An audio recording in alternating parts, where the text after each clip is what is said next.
Hai guys, Assalamualaikum warahmatullahi wabarakatuh. Terima kasih sudah mengunjungi Andrik Channel. Kali ini kita akan mengupas kembali dasar-dasar perpajakan yang disajikan dengan cara tanya jawab atau Q&A.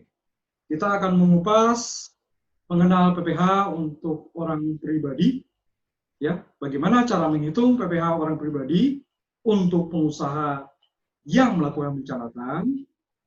Kemudian pengusaha yang dikenakan PPh final 0,5%, pegawai juga warisan yang belum terbagi. Jangan lupa guys, subscribe ya. Oke, selamat menyaksikan.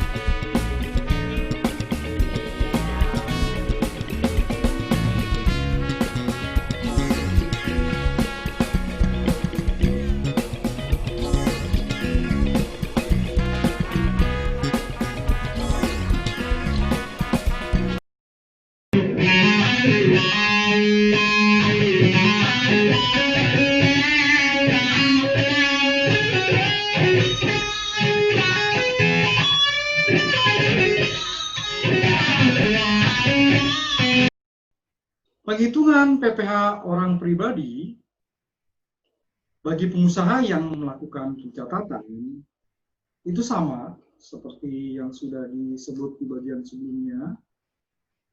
Penghitungan penghasilan neto orang pribadi yang melakukan pencatatan itu dilakukan berdasarkan norma penghitungan. Oke, norma penghitungan di sini merupakan pedoman guys, untuk menentukan besarnya penghasilan neto atau biasa disebut dengan norma penghitungan penghasilan neto atau NPPN. Wajib pajak orang pribadi yang melakukan usaha atau pekerjaan bebas yang omsetnya dalam setahun kurang dari 4,8 miliar, oke, diperbolehkan menggunakan NPPN yang diatur dalam peraturan pelaksanaan perpajakan. Nah, untuk itu, wajib pajak hanya diwajibkan untuk menyelenggarakan pencatatan yang berisi data tentang peredaran atau penerimaan bruto dan atau penghasilan bruto yang dikumpulkan secara teratur. Nah, ini guys, bila wajib pajak orang pribadi ingin menggunakan NPPN, norma penghitungan penghasilan neto, maka wajib memberitahukan mengenai penggunaan norma ini kepada Dirjen Pajak paling lama 3 bulan sejak awal tahun pajak yang bersangkutan. Jadinya maju guys. Kalau mau pakai NPPN ya nggak bisa langsung sekarang bilang terus kemudian pakai, nggak gitu guys. Ya. Jadi awal tahun. Jadi artinya kalau kita misalnya nih mau pakai NPPN untuk tahun 2020, berarti ya daftarnya ya menyajikannya ya memberitahukannya ya pada saat kita menyampaikan SPT tahun pajak 2019. Nanti pas 2020 baru kita pakai NPPN. Nah, kalau kita ingin menggunakan NPPN untuk 2021, artinya guys, kita harus menyampaikan surat pemberitahuan ini ya pada saat nanti menyampaikan SPT tahunan PPh orang pribadi tahun pajak 2020 nanti di bulan Maret 2021. Gitu guys ya. Jadi nggak otomatis guys ya, harus di sini dibilang di peraturan pajaknya bilang bahwa paling lama 3 bulan sejak awal tahun pajak yang bersangkutan. Nah, bila wajib pajak orang pribadi tidak memberitahukan kepada Dirjen Pajak untuk menggunakan NPPN, maka dianggap memilih menyelenggarakan pembukuan. Cara hitung pajaknya di video berikutnya guys ya. Sorry, video sebelumnya ya. Oke guys. Jadi kalau tidak ada pemberitahuan ini dianggap pembukuan guys. Berarti kan harus bikin laporan keuangan, ya, laba rugi dan neraca. Kemudian hitung pajaknya seperti kemarin, ada yang namanya rekonsiliasi fiskal. Oke, penghitungan penghasilan neto berdasarkan NPWN itu dilakukan dengan mengalihkan peredaran bruto laba komersial, oke, dengan tarif yang disebut dalam peraturan perpajakan tentang NPWN. Nah, besaran persentase NPWN itu bisa berbeda-beda aja, guys, berbeda-beda sesuai dengan lokasi dan jenis usahanya. Dalam peraturan pajak disebut bahwa daftar persentase NPWN itu dikelompokkan menjadi beberapa wilayah, guys. Sini ada 3 ya, ada 3 wilayah. Yang pertama adalah 10 ibu kota provinsi. Ibu kota provinsi, guys ya. 10. Medan, Palembang, Jakarta, Bandung, Semarang, Surabaya, Denpasar, Manado, Makassar, dan Pontianak. Nah, kemudian wilayah kedua itu adalah ibu kota provinsi lainnya di luar yang 10 tadi. Yang ketiga adalah daerah lainnya. Nah, sebagai contoh guys, di peraturan pajak itu ada seperti ini guys. Ya. Jadi nanti bentuknya seperti ini nih guys. Contohnya ya. Ini dia. Ini ada peraturannya di sini. Silakan dicek di PR17 PJ 2015 ya. Tentang norma pengaturan besaran neto. Nah, di sini daftar persentasenya guys ya. Di sini ada yang tadi ya, 10 ibu kota provinsi, ibu kota provinsi lainnya, dan daerah lainnya. Ini hanya sekedar contoh guys ya. Di sini ada pertanian tanaman jagung, kelompok ini mencakup usaha pertanian, mulai dari kegiatan pengolahan lahan, penanaman, pemeliharaan, dan lain-lain. Nah, tarif normanya guys, penghasilan bruto, si orang yang boleh menggunakan NPWN ini dikalikan 15%. Untuk 10 ibu kota provinsi, misalnya yang bersangkutan ada di Medan. Tadi kan yang Medan kan termasuk ya, kalikan 50%. Nah, bila ternyata ada Tangerang, bila ternyata Jayapura misalnya, maka dikalikan 15% juga, kebetulan sama ini ya. Kalau ternyata dia ada di Bogor, daerah lainnya, maka 15% juga. Oke, nah kategori usaha KLU-nya guys, ini ya, ini ada 2 di sebelah ini.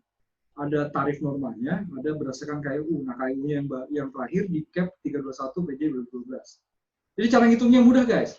Hanya mengalihkan penghasilan bruto dikalikan tarif norma. Tapi ya itu, ada kewajiban pemberitahuan. Nah, sehingga guys, cara ngitungnya, langkah-langkah untuk menghitung PPh orang pribadi, pengusaha yang melakukan pencatatan, ini seperti ini. Laba komersial, oke, dikalikan tarif NPWN yang tadi ya, tarif PPN, nanti cek di PR17 PJ 2015, didapat penghasilan neto. Penghasilan neto dikurangi kompensasi kerugian bila ada dan PTKP, didapat penghasilan kena pajak. Oke, penghasilan kena pajak dikalikan tarif pasal 17 huruf A Undang-Undang PPh. Oke, didapat PPh berutang. Oke, PPh berutang dikurangi dengan kredit pajak. Oke, saya ulang lagi kredit pajak ya. Ada pemungutan PPh 22, pemotongan PPh 21, oke, kemudian 23, ya, tergantung usahanya lagi ya, lalu angsuran 25, bila ada tapinya, maka didapat di sini PPh kurang bayar atau lebih bayar, KB atau LB. Nah, bila ternyata kurang bayar, maka akan ada angsuran PPh pasal 25. Nah, itu guys, untuk yang melakukan pencatatan guys ya.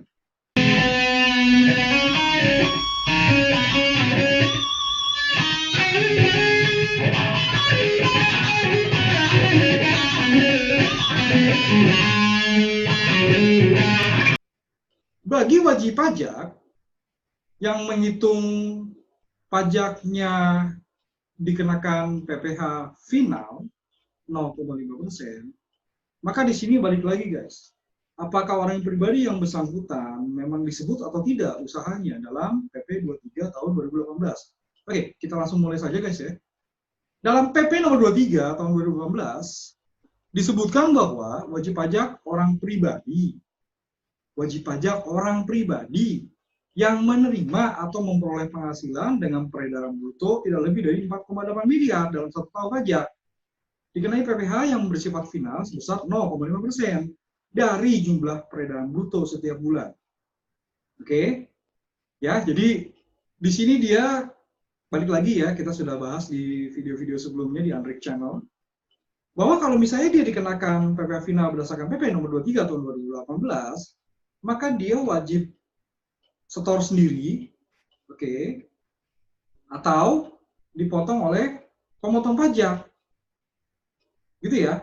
Jadi untuk yang PPh final ini di akhir tahun dia tidak lagi menghitung pajak, guys, karena dia sudah kalau semua penghasilannya adalah final, guys, maka tidak akan ada lagi penghitungan pajak di akhir tahun pada saat mengisi SPT tahunan orang pribadi, gitu ya. Nah, oke, karena dia sudah dipotong atau disetor setiap bulan, dikenakan final, artinya sudah rampung saat dipotong.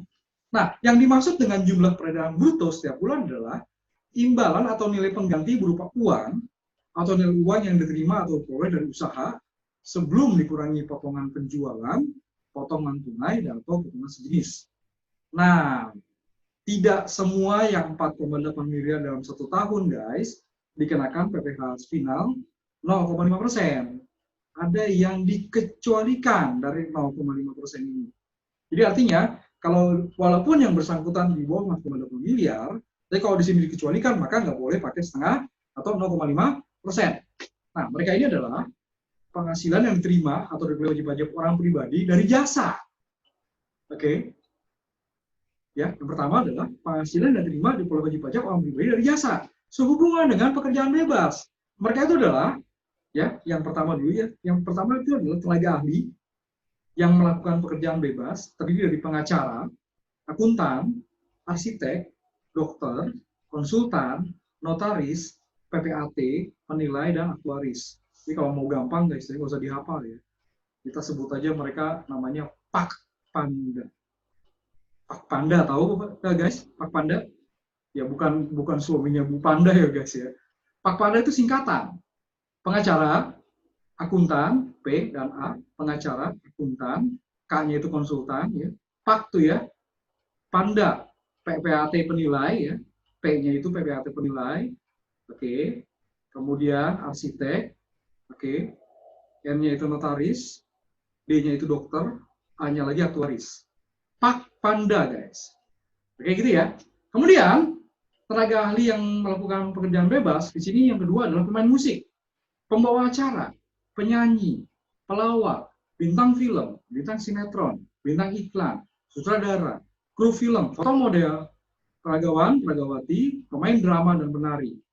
Oke, mereka juga olahragawan, penasihat, pengajar, pelatih, penceramah, penyuluh, moderator.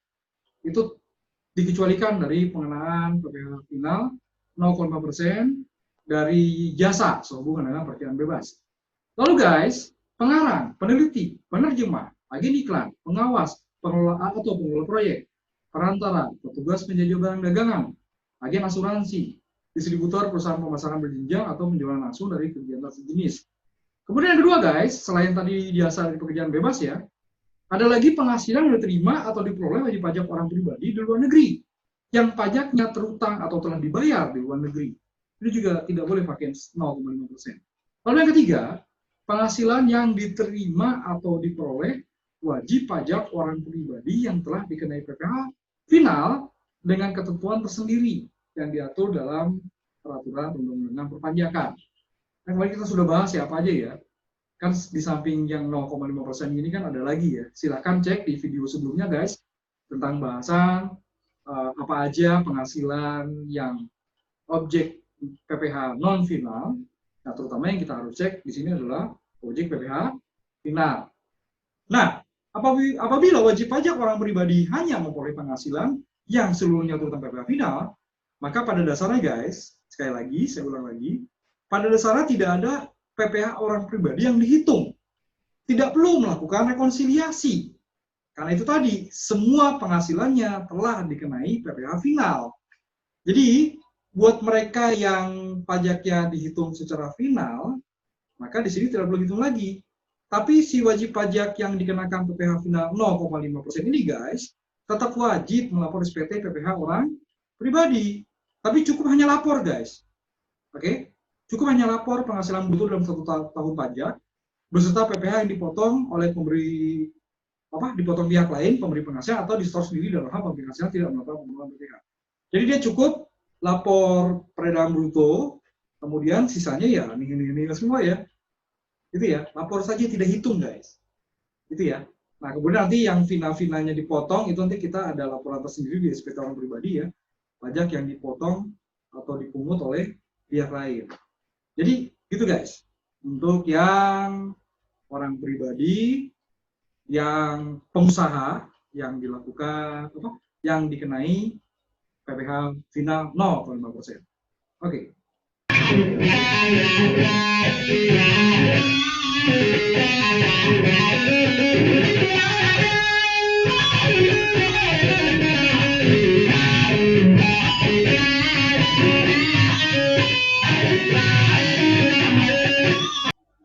Untuk menghitung PPh orang pribadi pegawai di sini ya, yang tidak melakukan kegiatan usaha atau pekerjaan bebas, yang hanya menerima penghasilan dari satu pemberi kerja, oke, hanya satu pemberi kerja guys, ini paling mudah guys.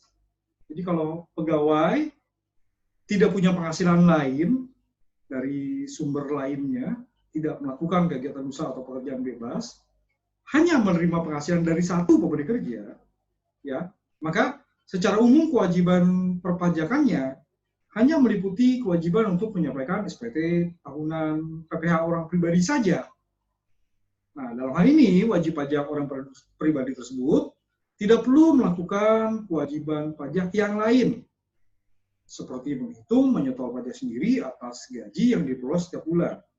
Nah, selain itu, guys, untuk wajib pajak orang pribadi yang dari satu pemberi kerja ini tidak perlu juga membuat laporan SPT massa ke KPP setiap bulan.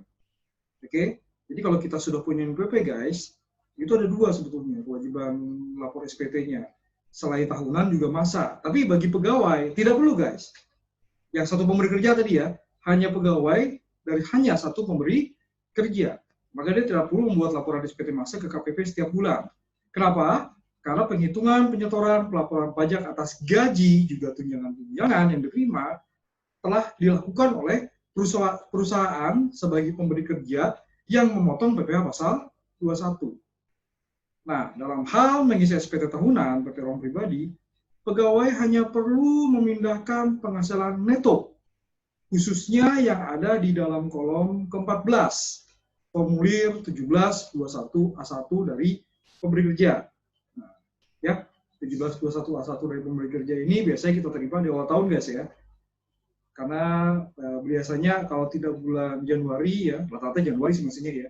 Ada juga yang baru terima Maret, guys. Oke, jadi saat mau lapor SPT baru dapat dia.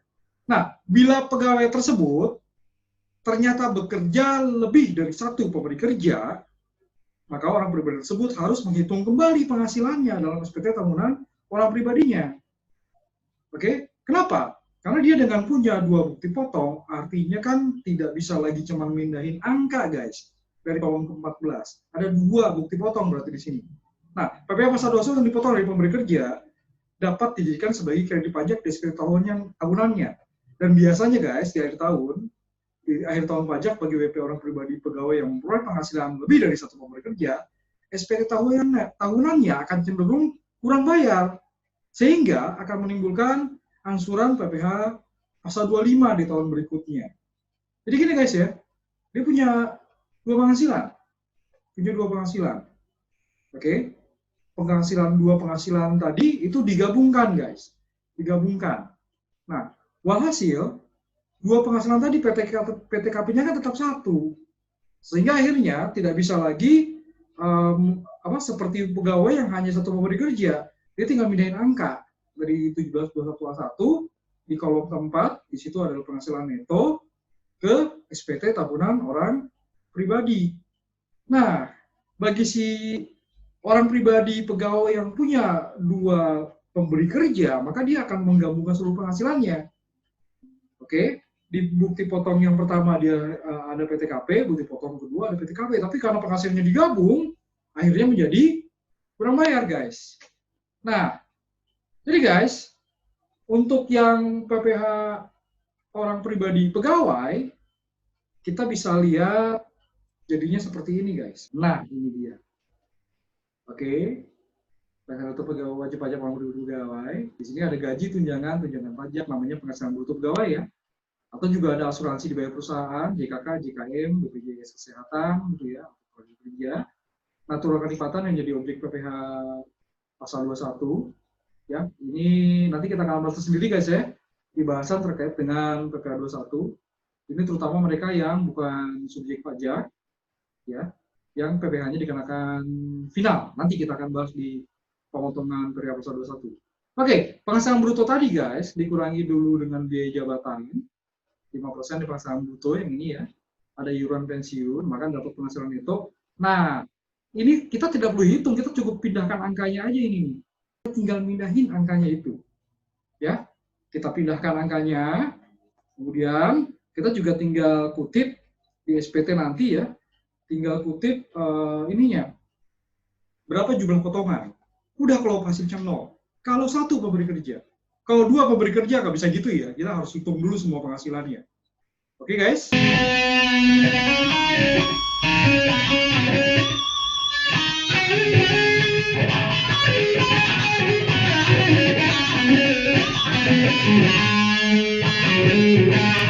Untuk menghitung PPh orang pribadi, wajib pajak warisan yang belum terbagi. Ini guys, pada dasarnya kembali ke sang pewaris. Oke, kembali ke sang pewaris. Warisan yang belum dibagikan sebagai subjek pajak pengganti mengikuti status sang pewaris yang sudah meninggal.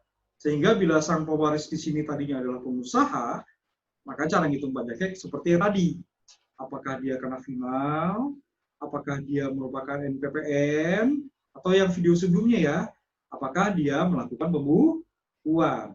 Bila ternyata sang pewaris adalah pegawai, maka cara ngitungnya ya sebagai pegawai guys. Jadi mengikuti status sang pewaris. Gitu ya. Nah, yang jadi pertanyaan adalah bagaimana dengan PTKP? Ya, kalau yang tadi kan semua memperhitungkan PTKP. Ya, yang jadi pertanyaan sekarang adalah pewaris yang sudah meninggal apakah butuh PTKP? Jawabannya iya butuh. Tapi guys, ada peraturan pelaksana dari pemerintah ya di sini dalam surat edaran Dirjen Pajak nomor SE 10 PJ 41 tahun 1996 ditegaskan bahwa atas warisan yang belum terbagi tidak mendapat pengurangan PTKP. Ini dikarenakan yang berhak untuk mendapatkan PTKP adalah wajib pajak orang pribadi dalam negeri, sedangkan warisan bukanlah wajib pajak orang pribadi, walaupun secara status merupakan subjek pajak pengganti sang pewaris. Jadi gitu ya. Padahal kan kalau misalnya para ahli waris itu tidak bekerja kan pokoknya butuh PTKP, tapi ya ada penegasan tadi. Jadi untuk warisan yang belum terbagi, walaupun dia mengikuti status pewaris apakah pegawai atau pengusaha, tetap tidak dapat memperhitungkan PTKP. Oke guys, demikian dasar-dasar pajak yang disajikan melalui Q&A untuk penghitungan PPh orang pribadi pengusaha yang melakukan pencatatan, pengusaha yang PPh-nya dikenakan PPh final 0,5%, pegawai, dan warisan yang belum terbagi. Sampai jumpa di video dasar-dasar perpajakan lainnya yang disajikan melalui Q&A ini guys. Jangan lupa subscribe, sekali lagi subscribe, jangan lupa. Sampai jumpa, terima kasih. Wassalamualaikum warahmatullahi wabarakatuh.